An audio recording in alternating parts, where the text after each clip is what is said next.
Hello, ಈಗ ಯಾವ ಕಾರಣಕ್ಕೆ ನಮ್ಮ ಅಮ್ಮನ ನೋಡಕ್ ಬಂದಿದ್ದೀರಾ? ಕಾರಣ ಅಂತ ಏನೂ ಇಲ್ಲ, ಹಾಗೆ ಸುಮ್ಮನೆ ನೋಡ್ಕೊಂಡು ಹೋಗೋಣ ಅಂತ ಬಂದೆ. ಏನಿದ್ ಕೈನಲ್ಲಿ ಕವರ್? ಪೇಷಂಟ್ನ ನೋಡಕ್ ಬಂದ್ರಾ?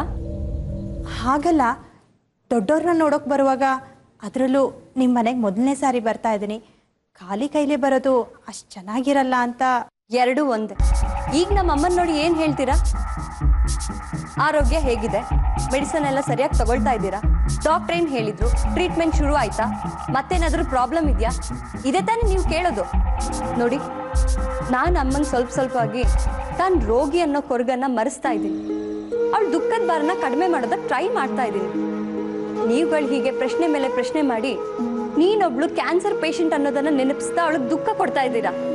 ಅವ್ರ ಸಂಕಟ, ವೇದನೆ ಇವೆಲ್ಲ ನೀವು ಕೇಳೋ ಪ್ರಶ್ನೆಗಳಿಗೆ ಉತ್ತರ ಅಷ್ಟೇ.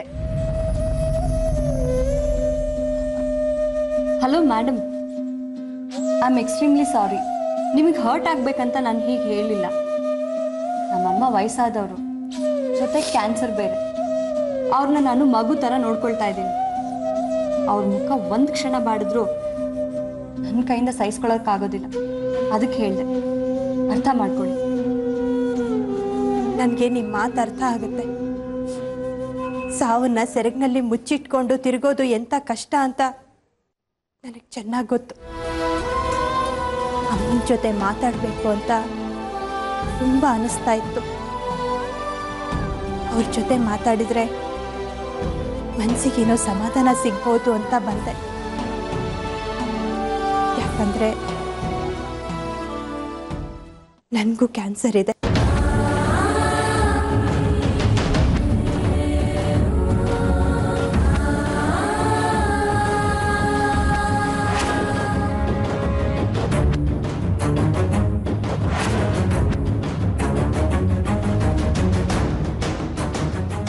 ಏನು ಹೇಳ್ತಿದ್ದೀರಾ?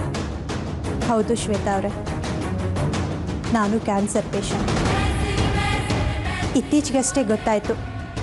ಅಮ್ಮ ಎಲ್ಲ ಸಂಕಟನೂ ಮರೆತು ಎಷ್ಟು ನಗ್ನಗ್ತಾ ಇರ್ತಾರೆ. ಇವ್ರ ಜೊತೆ ಮಾತಾಡಿದರೆ ನನ್ನ ಮನಸ್ಸಿಗೂ ಸಮಾಧಾನ, ಧೈರ್ಯ ಸಿಗುತ್ತೆ ಅಂತ ಇವ್ರ ಜೊತೆ ಮಾತಾಡೋಕ್ಕೆ ಬಂದೆ. ನಿಮಗೆ ಕ್ಯಾನ್ಸರ್ ಇದೆ ಅನ್ನೋ ವಿಷಯ ನಮ್ಮಮ್ಮಂಗೆ ಗೊತ್ತಾ? ಹೇಳಲ್ಲ. ಪ್ಲೀಸ್ ನಮ್ಮಮ್ಮಂಗೆ ಹೇಳಬೇಡಿ. ಆಮೇಲೆ ನಿಮಗೂ ಕ್ಯಾನ್ಸರ್ ಇದೆ ಅಂತ ಮನಸ್ಸಿಗೆ ಹಚ್ಕೊಂಡು ಇನ್ನೂ ಇಡೀ ಕೊರಗ್ತಾರೆ. ಹೇಳಲ್ಲ. ನಮ್ಮ ಮನೆಯವ್ರಿಗೆ ಇನ್ನೂ ಈ ವಿಷಯ ಹೇಳಿಲ್ಲ. ಅದೇನೋ ನಿಮ್ಮನ್ನು ನೋಡಿದರೆ ಹೇಳಬೇಕು ಅಂತ ಅನ್ನಿಸ್ತು. ನಮ್ಮ ಮನೆಯವ್ರಿಗೆ ಇನ್ನೂ ನಾನು ಹೇಳಿಲ್ಲ. ಏನು, ಇನ್ನೂ ನಿಮ್ಮ ಯಜಮಾನ್ರಿಗೆ ವಿಷಯ ಹೇಳಿಲ್ವಾ? ಯಾಕೆ? ಏನೇ ಹೇಳಿ ಶ್ವೇತಾ ಅವರೇ, ನಿಮ್ಮ ರಿಪೋರ್ಟರ್ ಕೆಲಸ ತುಂಬ ಕಷ್ಟದ್ದಲ್ವಾ? ಮಳೆ ಬಿಸಿಲು ಒಂದೇ ತಿರುಗಬೇಕು, ರೌಡಿಯಿಂದ ರಾಜಕಾರಣಿವರೆಗೂ ಮಾತಾಡಿಸ್ಬೇಕು, ತುಂಬ ಕಷ್ಟ ಅಲ್ವಾ? ಹೂನಮ್ಮ ಲಕ್ಷ್ಮಿ, ಹೊತ್ತು ಗೊತ್ತು ಒಂದೂ ಇಲ್ಲ ಇವಳಿಗೆ.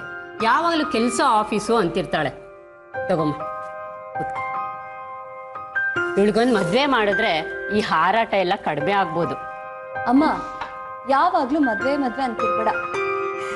ಅಮ್ಮ, ನೀವಿನ್ನೂ ಹುಡುಗನ ಹುಡ್ಕೋ ಕಾಲದಲ್ಲಿದ್ದೀರಾ. ಶ್ವೇತಾ ಅವ್ರಿಗೆ ಹೇಳಿ, ಅವರೇ ಹುಡ್ಕೋತಾರೆ. ನೀವು ಹುಡುಗನ ಹುಡ್ಕೋಕ್ ಹೋದ್ರೆ ಆಗೋಪ ಜಿತಿ ಒಂದೆರಡಲ್ಲ. ಯಾಕಮ್ಮ? ಯಾಕಂದ್ರೆ ನನ್ನ ಫ್ರೆಂಡನ್ನ ಒಬ್ರು ನೋಡೋಕ್ ಬಂದಿದ್ರು. ಅವರು ಎಂಜಿನಿಯರು. ಅಯ್ಯೋ ರಾಮ, ಎಂಜಿನಿಯರಾ? ಅಲ್ಲ ಅಮ್ಮ, ನನ್ನ ಫ್ರೆಂಡ್ಗೆ ಒಬ್ರು ಹಳೆ ಕಾಲದ ಅಜ್ಜಿ ಇದ್ರು. ಅವರು ಇಂಜಿನಿಯರ್ನ ಎಂಜಿನಿಯರ್ ಅಂತಿದ್ರು. ವಿಷಯ ಅಷ್ಟೇ ಅಲ್ಲಮ್ಮ, ಮುಂದೆ ಕೇಳಿ. ಹುಡುಗಿನ ನೋಡೋ ಶಾಸ್ತ್ರನೂ ಆಯ್ತು. ಹುಡುಗಿನ ಕರೆದು ಅವ್ರ ಅಪ್ಪ ಅಮ್ಮ ಕೇಳಿದ್ರು, ಹುಡುಗ ಓಕೆನಾ ಅಂತ. ಹುಡುಗಿ ಪರವಾಗಿಲ್ಲ, ಹುಡುಗ ಸ್ವಲ್ಪ ಏಜಿಡ್ ತರ ಇದ್ದಾರೆ, ಆದ್ರೆ ಹ್ಯಾಂಡ್ಸಮ್ ಆಗಿದ್ದಾನೆ, ನನ್ಗೆ ಓಕೆ ಅಂತ ಹೇಳಿದ್ಲು. ಆದ್ರೆ ಹುಡುಗನಪ್ಪ ಸರಿ ಇಲ್ಲ, ಸರಿಯಾಗಿ ಮಾತೇ ಆಡೋದಿಲ್ಲ, ಕೊಟ್ಟು ಉಪ್ಪಿಟ್ನ ಗಬಗಬ ಅಂತ ತಿಂದು ಖಾಲಿ ಮಾಡ್ಬಿಟ್ಟ ಅಂತ ಅಂದ್ಲು. ಅಷ್ಟೊತ್ತಿಗೆ ಮದುವೆ ಬ್ರೋಕರ್ ಅಲ್ಲಿಗೆ ಬಂದ. ಹುಡುಗನಪ್ಪ ಯಾಕೆ ಹಾಗೆ, ಏನಾದ್ರೂ ಪ್ರಾಬ್ಲಮ್ ಅಂತ ಹುಡುಗಿ ಅಪ್ಪ ಅಮ್ಮ ಕೇಳಿದ್ರು. ಅದಕ್ಕೆ ಬ್ರೋಕರ್ ಬಿದ್ದು ನಗೋಕ್ ಸ್ಟಾರ್ಟ್ ಮಾಡ್ದ. ಯಾಕೆ? ಅದಕ್ಕೆ ಬ್ರೋಕರ್ ಹೇಳ್ದ, ನೀವ್ ಯಾರನ್ನ ಅಪ್ಪ ಅಂತ ತಿಳ್ಕೊಂಡಿದ್ದೀರೋ ಅವ್ರ ಮಗ, ಯಾರನ್ನ ಮಗ ಅಂತ ತಿಳ್ಕೊಂಡಿದ್ದೀರೋ ಅವ್ರ ಅಪ್ಪ. ಯಾಕಂದ್ರೆ ಕುರ್ಕುಲ್ ತಿಂಡಿ ಪಿಜ್ಜಾ ತಿಂದು ಮಗ ದುಂಡ್ಗಾಗಿದ್ದ, ವ್ಯಾಯಾಮ ವಾಕಿಂಗು ಅಂತ ಅಪ್ಪ ಸ್ಲಿಮ್ ಆಗಿದ್ದ. ಇದನ್ನ ಕೇಳಿ ನನ್ನ ಫ್ರೆಂಡು ತಲೆ ತಿರುಗಿ ಬೀಳೋದೊಂದೇ ಬಾಕಿ.